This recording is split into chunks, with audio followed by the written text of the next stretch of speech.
Hello dear students, welcome back to ISKC English.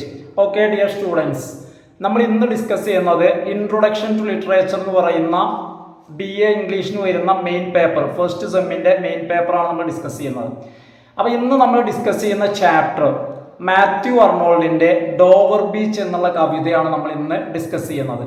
അപ്പോൾ എക്സാമിനെ സംബന്ധിച്ചിടത്തോളം വളരെ പ്രധാനപ്പെട്ട ഒരു കവിതയാണ് ഡോവർ ബീച്ച്. കഴിഞ്ഞ എക്സാമിന് ക്രിട്ടിക്കൽ അനലൈസേഷൻ ഓർ അപ്രിസിയേഷൻ എസ് ആയിട്ട് ഈ പാഠഭാഗത്തു നിന്ന് വന്നിരുന്നു.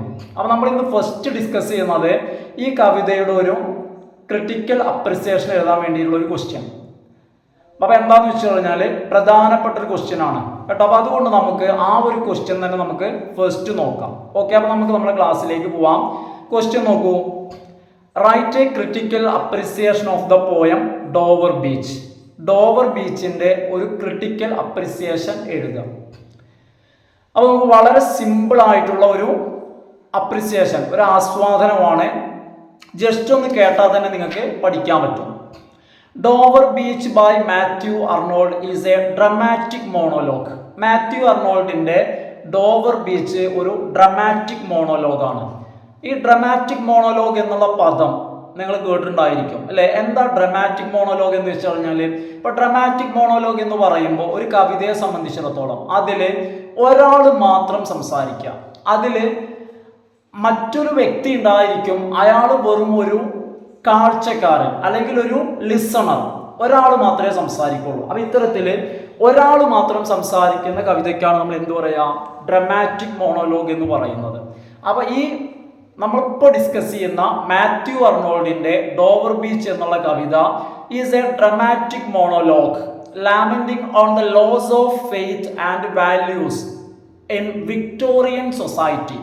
അപ്പോൾ ഈ കവിത ലാമെന്റേഷൻ ആണ്. ലാമെന്റിങ്, എന്താ ലാമെന്റ് ചെയ്യുക എന്ന് പറഞ്ഞാൽ വിലപിക്കുക, സങ്കടപ്പെടുക. ലാമെന്റിങ് രണ്ട് കാര്യങ്ങളാണ്. On the loss of faith and values in Victorian society.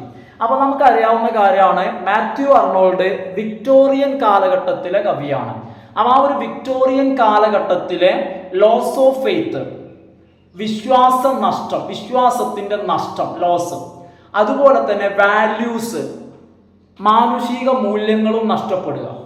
അപ്പോൾ ഈ രണ്ട് കാര്യങ്ങളുടെയും നഷ്ടത്തെ, loss of faith and values in Victorian society. അപ്പോൾ ഈ രണ്ട് കാര്യങ്ങളെ ചൊല്ലിയുള്ള കവിയുടെ ഒരു വിലാപമാണ് ഈ കവിത. അപ്പോൾ ഇവിടെ ഒന്ന് ലോസ് ഓഫ് ഫെയ്ത്ത്, വിശ്വാസം നഷ്ടപ്പെടുക. ഇവിടെ പ്രത്യേകം എടുത്തു പറയണം ക്രിസ്തു മതത്തിൽ കേട്ടോ. എന്തിനാണ് വിശ്വാസം നഷ്ടപ്പെടുന്നത്? ക്രിസ്തു മതത്തിൽ. അപ്പോൾ lamenting on the loss of faith and values in Victorian society. The poem presents. അതോടൊപ്പം തന്നെ ഈ കവിതയിൽ നമുക്ക് മറ്റൊരു കാര്യം കൂടി കാണാൻ പറ്റും. ഈ കവിതയിൽ പ്രസന്റ് ചെയ്യുന്നുണ്ട് എന്ത്? The clash between religion and science. മതവും ശാസ്ത്രവും തമ്മിലുള്ള ഒരു ക്ലാഷ്. പ്രധാനമായിട്ടും ലോസ് ഓഫ് ഫെയ്ത്തിനുള്ള കാരണം, പ്രധാനമായിട്ടും വിശ്വാസം, ആളുകൾക്ക് മതവിശ്വാസം നഷ്ടപ്പെടാനുള്ള കാരണമായിട്ട് അദ്ദേഹം കാണുന്നത് സയൻസിന്റെ വരവ്, ശാസ്ത്രത്തിന്റെ അഡ്വാൻസ്മെന്റ് ആണ്, ശാസ്ത്രത്തിന്റെ പുരോഗതി. അപ്പൊ അതുകൊണ്ട് ജനറലായിട്ട് പൊതുവായിട്ട് നമ്മൾ പറയുകയാണെങ്കിൽ നമ്മൾ ഈ കവിതയിൽ ഈ മൂന്ന് കാര്യങ്ങളാണ് നമ്മൾ ആമുഖമായിട്ട് പറയുന്നത്. അപ്പൊ ഒന്നാമത്തെ കാര്യം എന്ന് വെച്ച് കഴിഞ്ഞാൽ ലോസ് ഓഫ് ഫെയ്ത്ത്, അതുപോലെ തന്നെ loss of faith and values in Victorian society ഒന്ന്.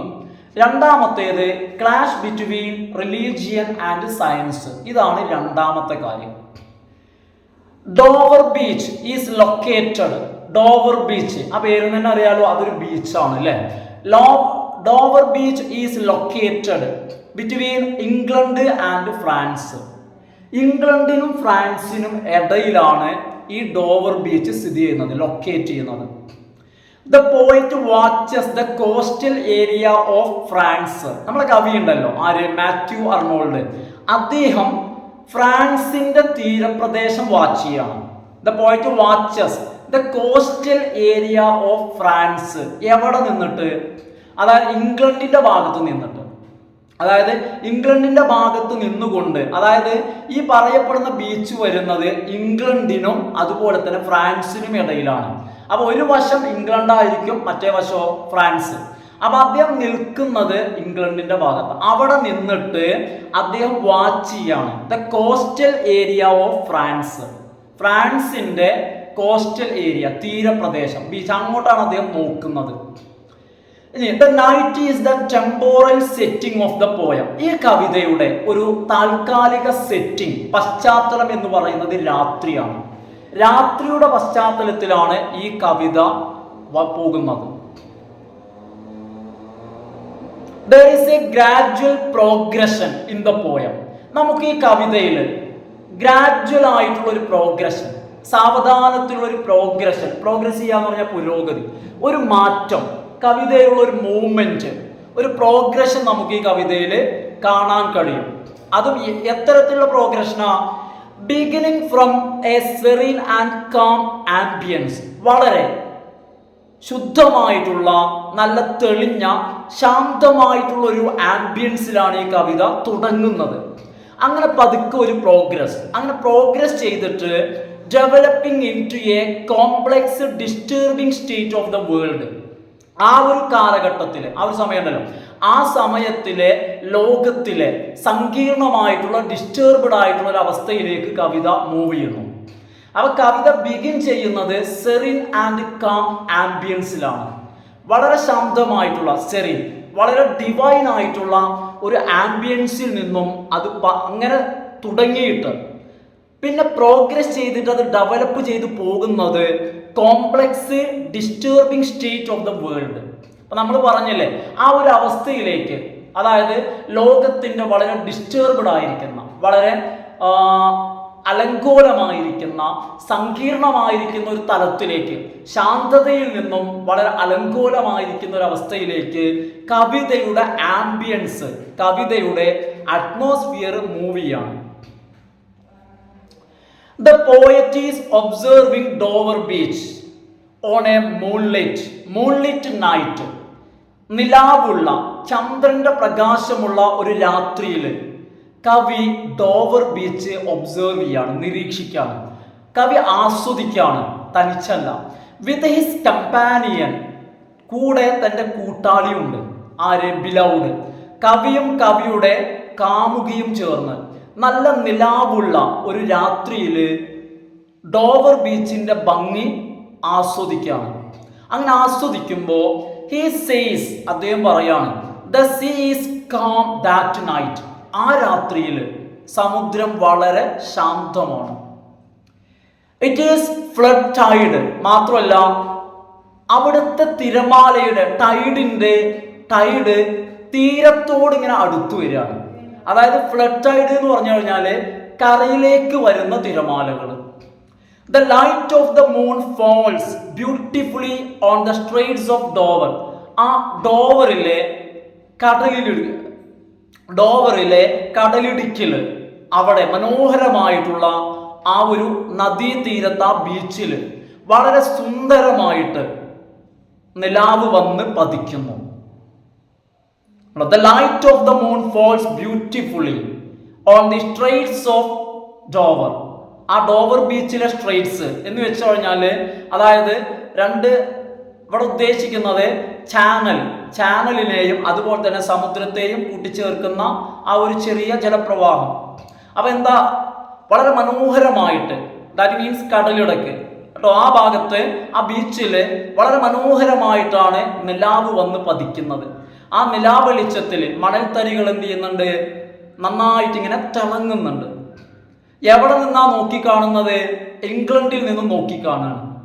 അങ്ങനെ നോക്കിക്കാണുമ്പോൾ ഓൺ ദ ഫ്രഞ്ച് കോസ്റ്റ്, അങ്ങ് ഫ്രഞ്ച് തീരം അല്ലെ, ബീച്ചിന്റെ അപ്പുറത്ത് നിന്ന് അപ്പുറത്തേക്ക് നോക്കുകയാണ്.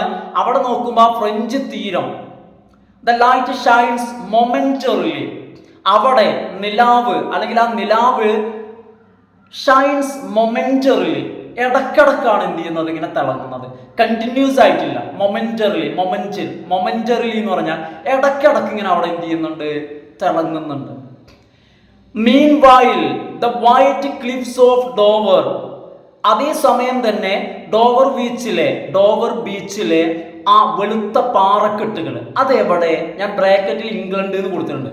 അതെന്തിനാണ്? അത് കവി നിൽക്കുന്ന ഭാഗത്ത്, ഇംഗ്ലണ്ടിലെ കാര്യമാണ്. നിൽക്കുന്ന ഭാഗത്തുള്ള വെളുത്ത പാറക്കെട്ടുകൾ, അതും ഓവർ ഹാങ്ങിങ് ദ കാം ബേ, ശാന്തമായിട്ടുള്ള ഉൾക്കടലിലോട്ട് തള്ളി നിൽക്കുന്ന പാറക്കെട്ടുകൾ, അത് ഈ സൈഡിലാട്ടോ. അത് മനസ്സിലാക്കാൻ വേണ്ടിയാണ് ഞാൻ ബ്രാക്കറ്റിൽ ഇംഗ്ലണ്ട് എന്ന് കൊടുത്തത്. ആ പാറക്കെട്ടുകൾ ഗ്ലിമ്മർ ഇൻ ദ മൂൺലൈറ്റ്, നിലാവില്, ചന്ദ്രന്റെ വെളിച്ചത്തില് ആ പാറക്കെട്ടുകൾ ഇങ്ങനെ തിളങ്ങുന്നു. നല്ല കാഴ്ചയാണ്. തനിച്ചല്ല, കവിയുടെ കാമുകി ബിലൗഡ് ഉണ്ട് കൂടെ. The poet invites his beloved to the window. ഈ സമയത്ത് കവി തന്റെ കാമുകിയെ വിൻഡോയുടെ അടുത്തേക്ക് ക്ഷണിക്കുകയാണ്. To enjoy the charming night, ആ മനോഹരമായിട്ടുള്ള, ചാമിങ് ബ്യൂട്ടിഫുൾ ആയിട്ടുള്ള ആ രാത്രി ആസ്വദിക്കുന്നതിന് വേണ്ടി തൻ്റെ കാമുകിയെ വിൻഡോയുടെ അടുത്തേക്ക് ക്ഷണിക്കുകയാണ്. ആ സമയത്ത് the only sound they heard, അവർ കേട്ട ഒരേ ഒരു ശബ്ദം, ആ വിൻഡോയിലൂടെ അവരുടെ ചെവിയിലേക്ക് ഒഴുകി വന്ന ഒരേ ഒരു ശബ്ദം, കംസ് ഫ്രം ദ ബീച്ച്. എവിടുന്ന് വന്നു? ബീച്ചിൽ നിന്നുമാണ് വരുന്നത്. ബീച്ചിൽ നിന്നും വരുന്ന ശബ്ദം. എന്തിന്റെ ശബ്ദമാണ്? From there comes the beach, ബീച്ചിൽ നിന്നും അങ്ങോട്ട് ഇങ്ങനെ ആ ശബ്ദം വരികയാണ്. കംസ് എന്താ വരുന്നത്? ദ ഹാഷ് റോർ, പരുക്കൻ ശബ്ദമാണത്, നല്ല ശബ്ദമല്ല. Harsh roar of pebbles drawn away by the waves, തിരമാലകൾ, ആ തിരമാലകളിലൂടെ വരുന്ന പെബിൾസ്, ഉരുളൻ കല്ലുകൾ, കല്ലുകൾ ഇങ്ങനെ ഉരസി ഉരുണ്ട് വരില്ലേ, ആ കല്ലുകൾ കല്ലുകളെ എന്ത് ചെയ്യാണ്? വേവ്സ് ഇങ്ങനെ ഡ്രോൺ ചെയ്യാണ്, വലിച്ചു കൊണ്ടുവരികയാണ്. ആ തിരമാലയിലൂടെ, തിരമാല വേവ്സ് ഡ്രോൺ ചെയ്തു കൊണ്ടുവരുന്ന, തിരമാലയിലൂടെ ഒഴുകി വരുന്ന, ആ തളച്ചു വരുന്ന തിരമാല അല്ലെ. നമ്മൾ പറഞ്ഞിരുന്നു, ടൈഡിനെ കുറിച്ച് പറഞ്ഞു, ഫ്ലഡ് ടൈഡ് ആണെന്ന് പറഞ്ഞു. ഷോറിലേക്കാണ് തിര വരുന്നത്. ആ തിരയിൽ വരുന്ന, ആ തിര വരുമ്പോൾ അതിലൂടെ ഡ്രോൺ ചെയ്തു വരുന്ന പെബിൾസ്, ഉരുളൻ കല്ലുകൾ, ആ കല്ലുകളുടെ ഹാഷ് റോർ, പരുക്കൻ അലർച്ച, അത് മാത്രമാണ് കേൾക്കുന്നത്.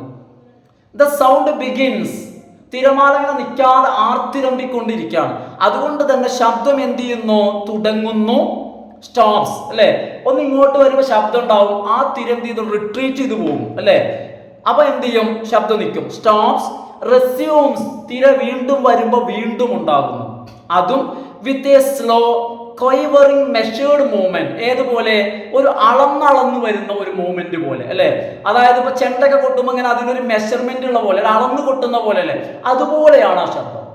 അതായത് ഒന്നിങ്ങോട്ട് വരുന്നു, തിരിച്ചു പോകുന്നു, പിന്നെയും വരുന്നു, പോകുന്നു. ഇതിന്റെ ഇടയിൽ ആ ഒരു ഗ്യാപ്പ് വരും അല്ലെ. അപ്പൊ അതാണ് ഏതുപോലെ? റെസ്യൂംസ്, ദാറ്റ് മീൻസ് അത് വീണ്ടും തുടരുന്നു. വിത്ത് എ സ്ലോ, സാവധാനത്തിലുള്ള, ക്വൈവറിംഗ് മെഷേർഡ് മൂവ്മെന്റ്. ക്വൈവറിംഗ് എന്ന് പറഞ്ഞാൽ വിറയലുള്ള മെഷേർഡ് മൂവ്മെന്റ്സ്, അളന്നളന്നുള്ള ചലനങ്ങൾ പോലെ. ഇങ്ങനെ തിരമാല ഇങ്ങനെ അളന്നളന്ന് അല്ലെ. അപ്പൊ എന്താന്ന് വെച്ച് കഴിഞ്ഞാൽ ആ ശബ്ദങ്ങൾക്കിടയിൽ ഇങ്ങനെ കൃത്യമായിട്ടുള്ള ഇന്റർവെൽസ് ഉള്ള പോലെ, അത്തരത്തിലുള്ള ശബ്ദങ്ങൾ ഇങ്ങനെ എവിടുന്നും, ആ ബീച്ചിൽ നിന്നും, ഡോവർ ബീച്ചിൽ നിന്നും ആ തിരയില് ഉരുളൻ കല്ലുകൾ ഇങ്ങനെ വരുന്നതിന്റെ ശബ്ദം ഇങ്ങനെ കേൾക്കുകയാണ്.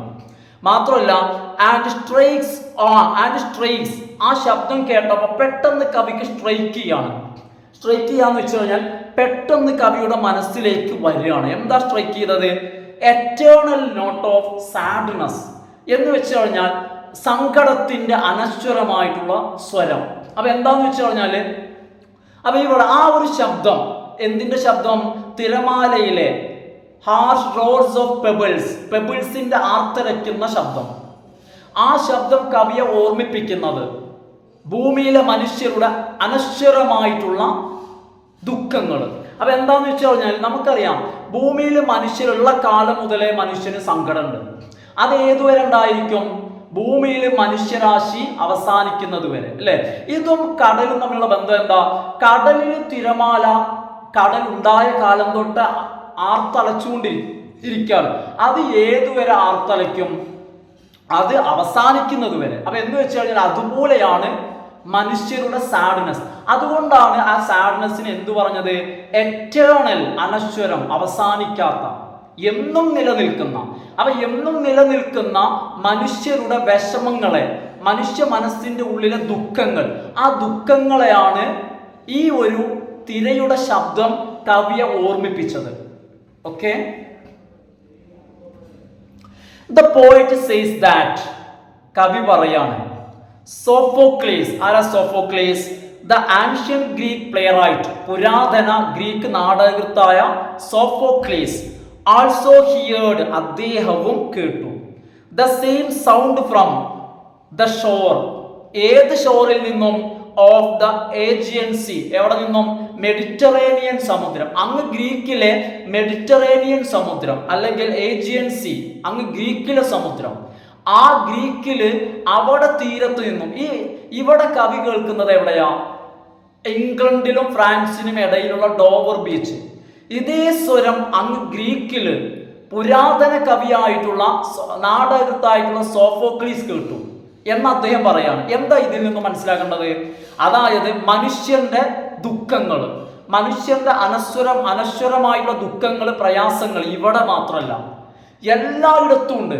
അതായത് ഇതേ സ്വരം, ഇത് എന്തിന്റെ സ്വരമാണ്? എറ്റേണൽ നോട്ട് ഓഫ് സാഡ്നസ്, മനുഷ്യന്റെ അനശ്വരമായിട്ടുള്ള ദുഃഖത്തിന്റെ സ്വരം. അത് ഇവിടെ ഡോവർ ബീച്ചിൽ കേട്ട അതേ സ്വരം അങ്ങ് ആൻഷ്യന്റ് ഗ്രീക്കില് സോഫോക്ലീസ് ഏജിയൻ സമുദ്രത്തിന്റെ ഷോറിലും കേട്ടു. എന്ന് വെച്ച് കഴിഞ്ഞാൽ ലോകത്തിന്റെ എല്ലാ ഭാഗത്തും എല്ലായിടത്തും മനുഷ്യർ എവിടേക്കുണ്ടോ അവിടെ എല്ലാം മനുഷ്യരുടെ അനശ്വരമായിട്ട്, മനുഷ്യനുള്ളിടത്തോളം കാലം മനുഷ്യന് ദുഃഖങ്ങളും പ്രയാസങ്ങളും ഉണ്ട്. അപ്പൊ കവിയും കേട്ടിരുന്നു എന്ത്? ഇതേ സ്വരം ഏജിയൻ സീയില്, അങ്ങ് മെഡിറ്ററേനിയനില്, അവിടെ സോഫോക്ലീസും കേട്ടു. മാത്രമല്ല, ഇറ്റ് റിമൈൻഡഡ് ഹിം, ആ ശബ്ദം, ആ സോഫോക്ലീസ് കേട്ട ശബ്ദം സോഫോക്ലീസിനെ ഓർമ്മിപ്പിച്ചു. എന്തിനെ കുറിച്ചാണ്? ഇവിടെ കവിയെ എന്താണോ ഓർമ്മിപ്പിച്ചത് അതന്നെയാണ് സോഫോക്ലീസിനെയും ഓർമ്മിപ്പിച്ചത്. എന്തെന്നെ? Of the misery and sorrow of humanity, മനുഷ്യന്റെ മിസറി ആൻഡ് സോറോ, മനുഷ്യന്റെ ദുരിതങ്ങളും സങ്കടങ്ങളും. അങ്ങ് ഏജിയൻ സമുദ്രത്തിൽ ആ ഷോറിൽ നിന്നും കേട്ട ശബ്ദം ഇവിടെ കേട്ടതുപോലെ തന്നെ, ഇവിടെ എന്താണോ മാത്യു അർണോൾഡിന്റെ മനസ്സിലേക്ക് ആ ശബ്ദം കൊണ്ടുവന്നത് അത് തന്നെയാണ് അങ്ങ് ആൻഷ്യന്റ് ഗ്രീക്കിൽ സോഫോക്ലീസിന്റെ മനസ്സിലേക്കും കൊണ്ടുവന്നത്. അങ്ങനെ ഇതോടൊപ്പം തന്നെ മറ്റൊരു ചിന്ത കൂടി കവിയുടെ മനസ്സിലേക്ക് വരികയാണ്. ഈ തിരമാലകള് brought into the mind of the poet another thought, മറ്റൊരു തോട്ട്. എന്താണത്? The poet thinks that faith was, വിശ്വാസം, ഹ്യൂമൻ ഫെയ്ത്ത്, മനുഷ്യ വിശ്വാസം, മതത്തിലുള്ള വിശ്വാസം, പരസ്പര വിശ്വാസം. പോയിട്ട് ചിന്തിക്കുകയാണ്, faith was once like the sea, മുൻപ് വിശ്വാസം എന്നുള്ളത് വൺസ് ലൈക്ക് ദ സീ, സമുദ്രം പോലെയായിരുന്നു. ഏതുപോലെ? Like the see in full flood. Full flood എന്ന് പറഞ്ഞാൽ തിരമാല എല്ലാം കൊണ്ട് നിറഞ്ഞിരിക്കുന്ന സമുദ്രം, തീരത്തേക്ക് കയറി തീരത്തെ കൂടി ഉൾക്കൊള്ളുന്ന ആ നിറഞ്ഞിരിക്കുന്ന സമുദ്രം. അതുപോലെയായിരുന്നു പണ്ട് മനുഷ്യന്റെ ഫെയ്ത്ത്, മനുഷ്യന്റെ വിശ്വാസവും. ഏതുപോലെ? ഫുൾ ഫ്ലഡ്ജ് അല്ലെങ്കിൽ ഫുൾ ഫ്ലഡ് ആയിട്ടുള്ള സമുദ്രം പോലെയായിരുന്നു ഫെയ്ത്ത്. മാത്രമല്ല, inspiring all in the world, ലോകത്തിൽ എല്ലാവരെയും ആ ഫെയ്ത്ത് ഇൻസ്പയർ ചെയ്തിരുന്നു. എല്ലാവർക്കും ആ ഫെയ്ത്ത് പ്രചോദനമായിരുന്ന ഒരു കാലം ഉണ്ടായിരുന്നു. കവി ഇങ്ങനെ ഓർക്കുകയാണ് സങ്കടത്തോടു കൂടി. എന്താ കാരണം? ഹി സേസ് ദാറ്റ്, കവി പറയുകയാണേ, അന്ന് ഈ ഫെയ്ത്ത് സമുദ്രം പോലെയായിരുന്നു, അല്ലേ? കാരണം സമുദ്രം എന്തായിരുന്നു? വളരെയധികം വിശാലമായിരുന്നു, ഭൂമിയിലോട്ട് കയറി വന്നിരുന്നു. അതുപോലെയാണ് മനുഷ്യന്റെ വിശ്വാസവും. ഹി സേസ് ദാറ്റ്, കവി പറയാണ്, ജസ്റ്റ് ലൈക്ക് ദ സീ, സമുദ്രത്തെ പോലെ. സമുദ്രം എന്ത് ചെയ്ത പോലെ? സീ എൻകംപാസ്ഡ് എർത്ത് ഷോർ, അതായത് എർത്തിന്റെ തീരത്തെ, എർത്തിന്റെ ഷോർ ഉണ്ടല്ലോ, ഭൂമിയുടെ സമുദ്ര തീരങ്ങള്, ആ തീരങ്ങളെ സമുദ്രം വളഞ്ഞു ചുറ്റപ്പെട്ടിരിക്കുന്ന പോലെ, ആ തീരമെല്ലാം സമുദ്രത്തിന്റെ തിരമാലകള് കീഴടക്കിയ പോലെ, ചുറ്റപ്പെട്ട പോലെ. Once faith was also full, അതുപോലെ തന്നെയായിരുന്നു. ആ തീരത്തേക്ക് ഷോറിലേക്ക് ഇങ്ങനെ സമുദ്രം ഇങ്ങനെ കയറി വന്ന് അതുപോലെ ഉൾക്കൊണ്ട് നിറഞ്ഞിരിക്കുന്ന പോലെ, ചുറ്റിയിരിക്കുന്ന പോലെ ഫെയ്ത്ത് ഒരിക്കൽ ഭൂമിയിലും നിറഞ്ഞിരുന്നു. മനുഷ്യനുള്ളിടത്തെല്ലാം ഫെയ്ത്ത് ഉണ്ടായിരുന്നു. Once faith was also full. Faith എന്തായിരുന്നു? ഫുള്ളായിരുന്നു. ബട്ട് നൗ, എന്ന കവി സങ്കടത്തോട് ഓർക്കാണ്, ഇപ്പോ that faith had withdrawn from mankind. മനുഷ്യർക്കിടയിൽ നിന്നും ആ വിശ്വാസം നഷ്ടപ്പെട്ടു. അതായത് ഇവിടെ പറയുന്നത് മനുഷ്യർക്കിടയിലുള്ള ഫെയ്ത്ത് ഇൻ ക്രിസ്ത്യാനിറ്റിയിലുള്ള വിശ്വാസം കവി സങ്കടത്തോട് ഓർക്കാണ്. അതായത് ശാസ്ത്രത്തിന്റെ പുരോഗതി വന്നതോടുകൂടി മനുഷ്യർ എന്ത് ചെയ്യാൻ തുടങ്ങി? മതത്തിൽ നിന്നും അകലാൻ തുടങ്ങി. പണ്ട് സമുദ്രം പോലെയായിരുന്നു മതം, അതുപോലെ തന്നെ വിശ്വാസം. ശാസ്ത്രം പുരോഗതി പ്രാപിച്ചതോടുകൂടി എന്ത് ചെയ്തു? അതെല്ലാം നഷ്ടപ്പെട്ടു. അങ്ങനെ എന്ത് ചെയ്തു? അതായത് മതത്തിൽ വിശ്വസിക്കാത്ത ആളുകൾ, അല്ലെ, അതായത് മതത്തിൽ നിന്നും അകലുന്ന ആളുകൾ. കാരണം ഒരു വിഭാഗം ആളുകൾ വിശ്വസിക്കുന്നുണ്ട് ശാസ്ത്രത്തിന്റെ പുരോഗതിയാണ് മനുഷ്യനെ മതത്തിൽ നിന്നും അകറ്റുന്നത്. അതുപോലെയാണ് കവിയും പറയുന്നത്, now that faith had withdrawn from mankind. മനുഷ്യനിൽ നിന്നും വിശ്വാസം അകന്നുപോയി. വിശ്വാസം അകന്നതോടുകൂടി, മതം അകന്നതോടുകൂടി മനുഷ്യർ എന്ത് സംഭവിച്ചു? ലീവിങ് ഓൾ ഇൻ ഡെപ്റ്റ് ആൻഡ് ഡെസ്പെയർ. മനുഷ്യനെ നിരാശയിലും സംശയത്തിലും ആഴ്ത്തിയിട്ട്, മനുഷ്യനെ നിരാശയിലും സംശയത്തിലും വിട്ടിട്ട് മനുഷ്യ വിഭാഗത്തിൽ നിന്നും വിശ്വാസം അകന്നുപോയി. കണ്ടോ? ലീവിങ് ഓൾ, മനുഷ്യരെ എവിടെ വിട്ടു? In doubt and despair. നിരാശയിലും സംശയത്തിലുമാക്കിയിട്ട് ഇനി എന്ത് ചെയ്യണം? മനുഷ്യരാകെ നിരാശയിലാണ്. ആ നിരാശയുടെ കാരണം മനുഷ്യൻ മതവിശ്വാസത്തിൽ നിന്നും അകന്നതാണ്. മനുഷ്യൻ മതവിശ്വാസത്തെ തള്ളിപ്പറഞ്ഞു എന്നാണ് ആര് പറയുന്നത്? Matthew Arnold. Only it's melancholy, അല്ലെ? ഇന്ന് കവി പറയാണ്, ഇന്ന് കവിക്ക് ആ ഡോവർ ബീച്ചിൽ ഇങ്ങനെ നിൽക്കുമ്പോൾ ഇന്ന് കവി കേൾക്കുന്ന ശബ്ദം നിറഞ്ഞിരിക്കുന്ന സമുദ്രത്തിന്റെ തിരമാലയുടെ ശബ്ദമല്ല. ഇന്ന് കവി കേൾക്കുന്നത് ഓൺലി ഇറ്റ്സ് മെലങ്കളി. ഇന്ന് കവി കേൾക്കുന്നത് ഒരു മെലങ്കളിക്കാണ്, ശോകഗാനമാണ്, ദുഃഖഗാനമാണ്. അതും എന്തിന്റെ? വിഡ്രോയിങ് സൗണ്ട്, അതായത് തിരിച്ചു പോകുന്ന ശബ്ദമാണ്. അല്ലെ, ആദ്യം എന്ന് വെച്ച് കഴിഞ്ഞാൽ തുടക്കത്തിൽ കവി പറഞ്ഞു, അല്ലെ, തുടക്കത്തിൽ എന്താ പറഞ്ഞത്? അതായത് തുടക്കത്തിൽ ടൈഡിനെ കുറിച്ച് പറയുന്നത് ഫ്ലഡ് ടൈഡാണ്, നിറഞ്ഞ് ഇങ്ങോട്ട് കയറി വരികയാണ്, അതായത് വ്യാപിക്കുകയാണ്, അല്ലെ, തുടക്കത്തിൽ. പക്ഷേ ഇപ്പൊ പറയാണ് പിന്തിരിഞ്ഞു പോവാണ്, റിട്രീറ്റ് ചെയ്യാണ്. വിഡ്രോയിങ് സൗണ്ട്, തിരിച്ചു പോകുന്ന ശബ്ദം, അകന്നു പോകുന്ന തിരമാലകൾ. ഏതുപോലെ? ഈ അകന്നു പോകുന്ന തിരമാല ഉണ്ടല്ലോ, തീരത്ത് നിന്നും അകന്നു പോകുന്ന തിരമാലകൾ. ആ തിരമാലകൾ ഇൻഡിക്കേറ്റ് ചെയ്യുന്നത് ലോസ് ഓഫ് ഫെയ്ത്ത്, മനുഷ്യന്റെ വിശ്വാസം. നിങ്ങൾ ആലോചിച്ച് നോക്കൂ. അതായത് ശാസ്ത്ര പുരോഗതി കൈവരിക്കുന്നതിനനുസരിച്ച് മനുഷ്യര് മതത്തിൽ നിന്നും അകന്നു പോകുന്നു. അതാണ് ഇവിടെ എന്ത് കാണിക്കുന്നത്? വിഡ്രോയിങ്. തീരത്തു നിന്നും അകന്നു പോകുന്ന സമുദ്രം. ആ ഒരു അകന്നു പോകുന്ന സൗണ്ട് അത് സൂചിപ്പിക്കുന്നത്, കവിക്ക് അത് ഏത് രീതിയിലാണ് തോന്നുന്നത്? മെലങ്കളി, സമുദ്രത്തിന്റെ ഒരു ശോകഗാനമാണത്, ഒരു ശോകമാണത്. അപ്പൊ ഇന്ന് അത് മാത്രമേ കവിക്ക് ഇന്ന് അവിടെ നിൽക്കുമ്പോൾ കേൾക്കാൻ പറ്റുന്നുള്ളൂ. Only its melancholic withdrawing sound could be heard now. ഇന്ന് അത് മാത്രമേ കേൾക്കാൻ കഴിയുന്നുള്ളൂ. മുൻപ് അങ്ങനെ ആയിരുന്നില്ല.